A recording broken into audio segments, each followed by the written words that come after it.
Halo semuanya, selamat datang di channel yang tidak layak untuk dihina ini. Sebelum kita mulai, atur posisi santainya, seruput kopinya, dan mari kita berkhayal.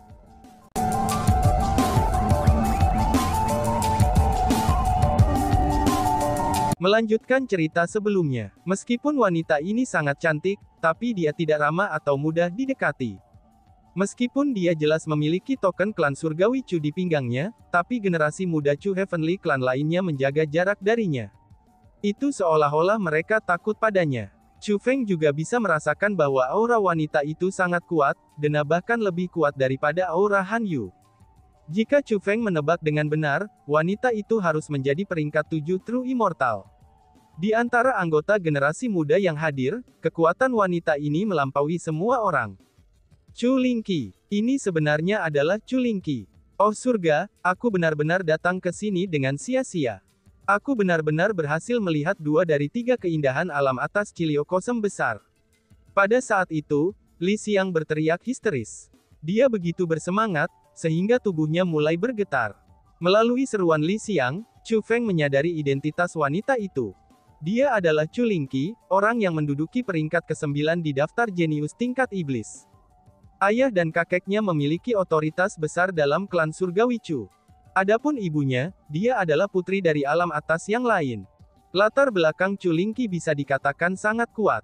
Di alam atas Cilio Kosem besar, keberadaan seperti dia dapat dihitung dengan jari seseorang. Lingqi, sudah hampir 2 tahun, kami akhirnya bertemu lagi. Aku tidak pernah berharap kamu membuat kemajuan secepat ini. Kamu sebenarnya sudah berada di peringkat 7 True Immortal. Karena kamu adalah peringkat 7 True Immortal, tampaknya peringkatmu di kompetisi bela diri surgawi berikutnya akan meningkat sedikit. Han Yu berbicara dengan Chu Lingqi. Sikapnya sangat bersemangat dan penuh perhatian, dan itu adalah sikap yang sama dengan yang diucapkannya bersama Xia Yun. Namun demikian, Chu Lingqi bahkan tidak repot-repot melirik Han Yu. Sebagai gantinya, dia menatap Xia Yun dan berkata, "Apakah kamu adalah Xia Yun?" tanya Chu Lingqi. "Aku adalah Xia Yun. Ini adalah kesenanganku untuk bertemu Nona Lingqi," jawab Xia Yun. Dengan senyum di wajahnya, Xia Yun membungkuk ke arah Chu Lingqi. "Sebagai putri suci dari tanah suci Starfall, apakah kamu bahkan tidak tahu aturan yang paling mendasar? Apakah Nona Lingqi tahu sesuatu yang dapat kamu gunakan untuk memanggilku?" kata Chu Lingqi dingin. Walaupun dia memiliki penampilan yang sangat murni, tapi dia sangat tiran ketika dia berbicara. "Dalam hal ini, bagaimana aku harus memanggilmu?" tanya Xia Yun dengan sedikit bingung. "Panggil aku sebagai Lady Lingqi," kata Chu Lingqi. Xia Yun memberi hormat kepada Lady Lingqi. Xia Yun segera pergi bersama Chu Lingqi, dan dengan sopan memanggilnya sebagai Lady Lingqi. "Dan kamu," ucap Chu Lingqi sambil menatap Han Yu dengan dingin. Han Yu memberi hormat kepada Lady Lingqi, ucap Han Yu. Dengan senyum di wajahnya, Han Yu dengan sopan memberi hormat kepada Chu Lingqi. Dibandingkan dengan Xia Yun, perilakunya bahkan lebih alami. Itu seolah-olah tidak ada jejak rasa malu dalam tindakannya sama sekali, dan seolah-olah ini adalah sesuatu yang alami. Namun meskipun Han Yu sangat penuh perhatian, tapi Chu Lingqi bahkan nyaris tidak peduli untuk melirik ke arahnya. Tubuh Chu Lingqi bergeser. Dia benar-benar telah melompat ke puncak aula istana, dan duduk di atas kursinya yang sangat besar dan berkata, "Aku akan beristirahat. Kalian semua, jangan ada yang berbicara. Jika ada yang membangunkan aku akan melepas kepala mereka," ucap Chu Lingqi.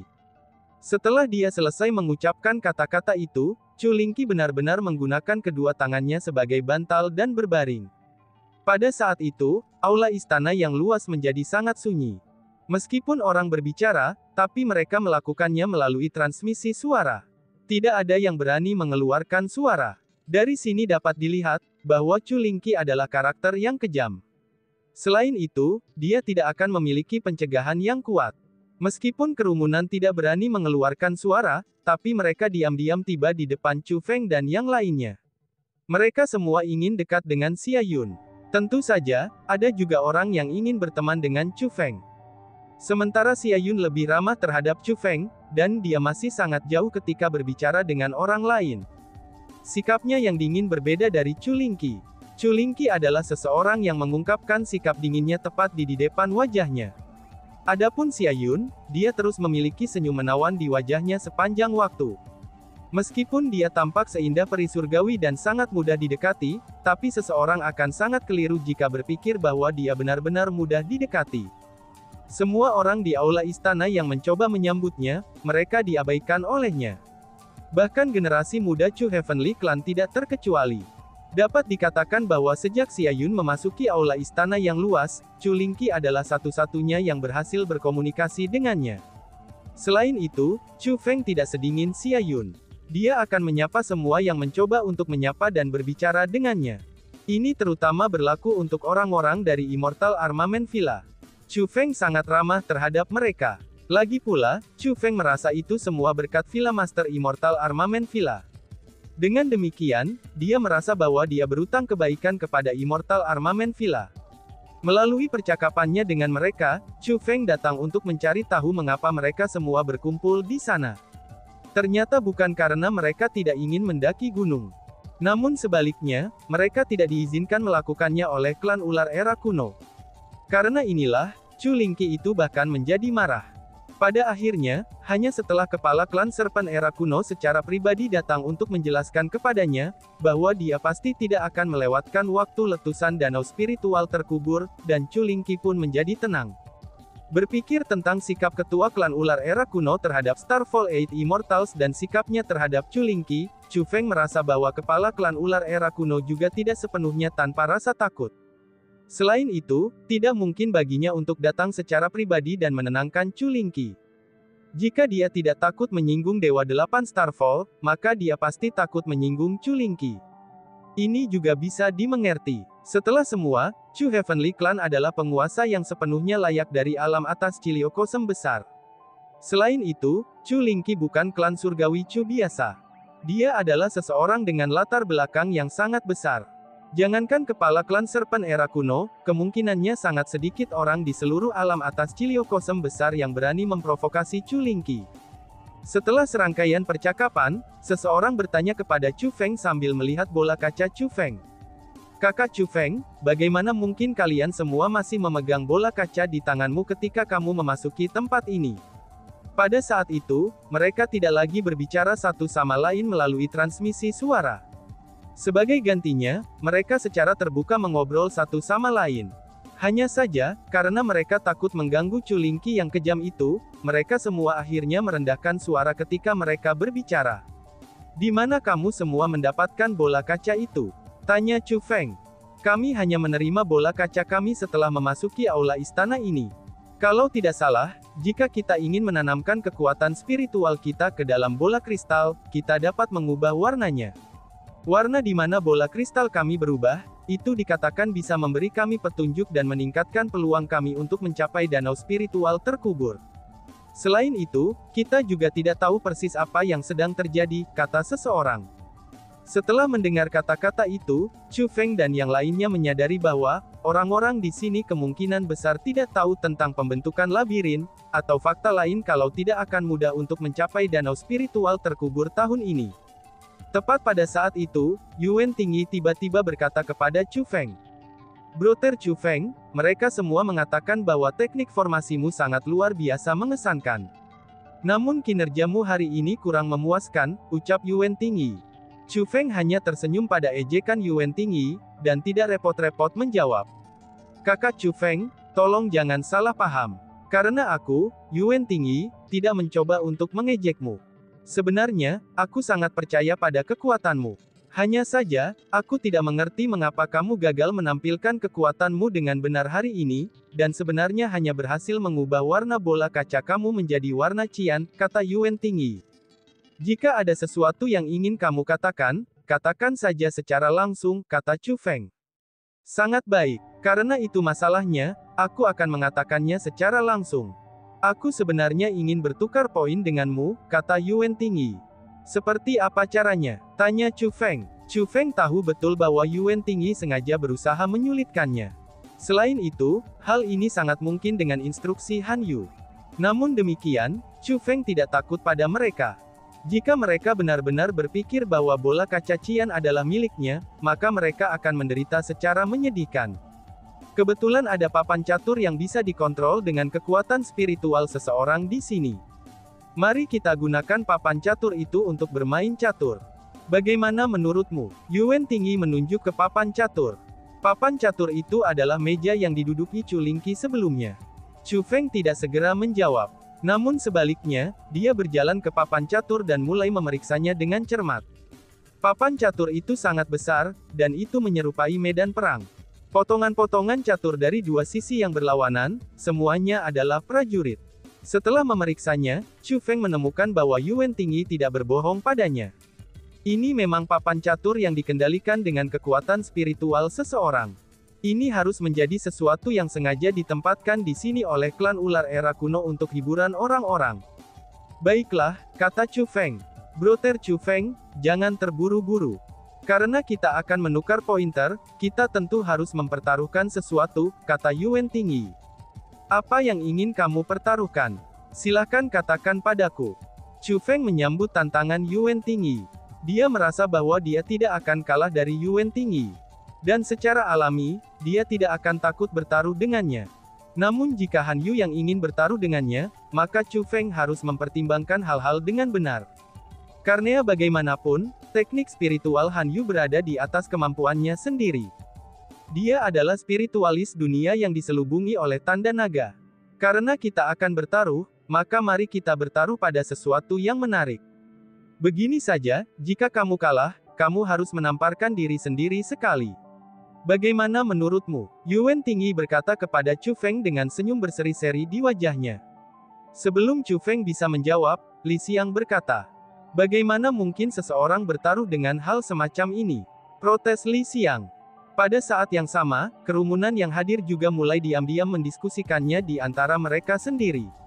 Kerumunan dapat mengatakan bahwa Yuan Tingyi tidak hanya mencoba bertukar petunjuk dengan Chu Feng.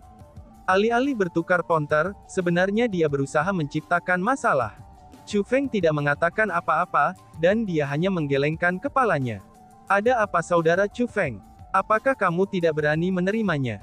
Yuan Tingyi segera mengungkapkan karakter aslinya, dan melemparkan tatapan mengejek pada Chu Feng. Aku merasa bahwa satu tamparan ke wajah akan terlalu sedikit. Apa pendapatmu tentang 1000 tamparan? Kata Chu Feng.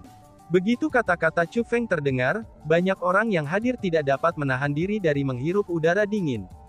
Awalnya, mereka merasa bahwa Chu Feng telah menggelengkan kepalanya untuk menolak taruhan. Tidak ada dari mereka yang mengharapkan, kalau Chu Feng akan mengatakan hal semacam ini. Kata-kata Chu Feng benar-benar menakjubkan, sehingga bahkan Chu Lingqi, yang sedang berbaring di atas kursi di puncak aula istana mulai duduk. Mata indahnya dilemparkan ke bawah. Itu sudah jelas, bahkan dia merasa bahwa pertukaran petunjuk ini akan menarik. Baiklah, 1000 tamparan kakao begitu itu. Hanya saja jika kamu kalah, kamu tidak boleh menolak untuk mengakui ketentuan taruhan, kata Yuan Tingyi. Itu sebenarnya yang ingin aku katakan, kata Chu Feng dengan senyum tipis di wajahnya. Hahaha, kamu cukup percaya diri. Yuan Tingyi tertawa lebih mengejek. Apapun yang terjadi, Yuan Tingyi berhasil mengubah warna bola kacanya menjadi ungu. Adapun bola kaca Chu Feng, itu hanya berwarna cian. Dengan demikian, Yuan Tingyi merasa bahwa Chu Feng hanya mencari bencana untuk berani bertukar petunjuk dengannya. Dia merasa bahwa Chu Feng hanya sembrono.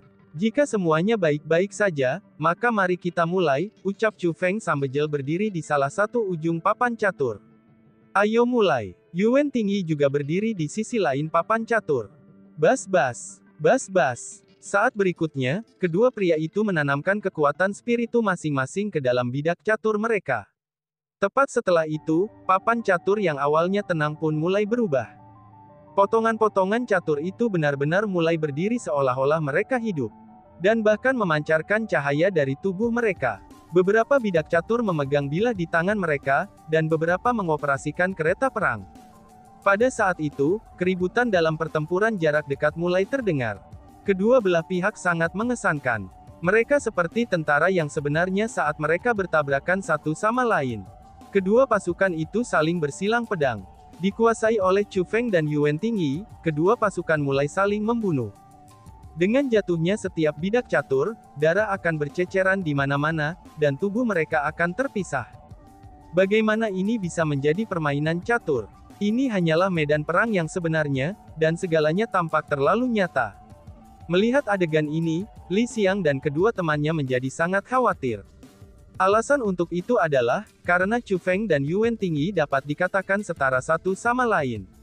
Pertempuran itu mencapai jalan buntu. Pada saat Li Xiang dan kedua temannya khawatir, Yuan Tingyi bahkan lebih khawatir. Awalnya dia berpikir bahwa dengan kekuatannya, dia pasti dapat benar-benar menguasai Chu Feng. Dia tidak pernah berharap, bahwa dia akan terkunci dalam pertempuran melawan Chu Feng. Melihat bidak caturnya terbunuh satu demi satu, saat bidak caturnya semakin sedikit dan semakin sedikit, dia pun mulai semakin panik. Lagi pula, catur semacam ini memiliki aturan kemenangan yang sangat sederhana. Itu artinya, seseorang harus membunuh setiap bagian dari bidak catur milik lawan mereka. Meski begitu, pada saat bidak catur Yuan Tingyi terus berkurang jumlahnya, dan bidak catur Chu Feng juga terus berkurang jumlahnya. Kedua pasukan itu sama-sama cocok sepanjang waktu, dan pertempuran mereka sangat intens. Wush wush. Akhirnya, dua buah catur lagi mati. Pada saat itu, hanya dua buah catur yang tersisa di papan tulis. Baik Chu Feng maupun Yuan Tingyi, masing-masing dari mereka memiliki satu bidak catur. Hahaha, aku meremehkanmu. Kamu benar-benar berhasil memerangiku ke keadaan seperti itu, kata Yuan Tingyi sambil melihat ke Chu Feng. Apakah ini sangat tidak terduga? Adegan ini sudah berasa dalam antisipasiku, kata Chu Feng. Oh, apakah kamu pikir kamu akan menang? Tanya Yuan Tingyi. Jika aku berpikir bahwa aku akan kalah, aku tidak akan menerima taruhan denganmu, kata Chu Feng. Kalau begitu, mari kita lihat siapa di antara kita yang lebih kuat, balas Yuan Tingyi. Saat Yuan Tingyi berbicara, dia berteriak keras.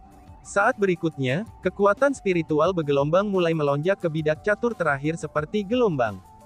Pada saat itu, cahaya pada bidak caturnya mulai tumbuh lebih terang, dan sinarnya telah menutupi seluruh papan catur. Dalam situasi seperti itu, bidak catur Chu Feng tampaknya sangat kecil dan lemah. Wush! Di bawah kendali Yuan Tingyi, bidak catur terakhirnya mengulurkan senjatanya, dan bergegas menuju bidak catur Chu Feng. Bagian catur Chu Feng tetap tak bergerak sebelum semua ini. Melihat adegan ini, orang banyak berpikir bahwa Chu Feng telah menyerah. Yuan Tingyi telah menanamkan sejumlah besar kekuatan spiritual ke dalam bidak caturnya, namun Chu Feng tidak memiliki reaksi apapun. Jika ini tidak menyerah, apa yang mungkin terjadi? Tepat pada saat itu, dua buah catur akhirnya saling bertabrakan. Kedua bidak catur itu mulai mengayunkan senjata masing-masing untuk memotong lawan mereka.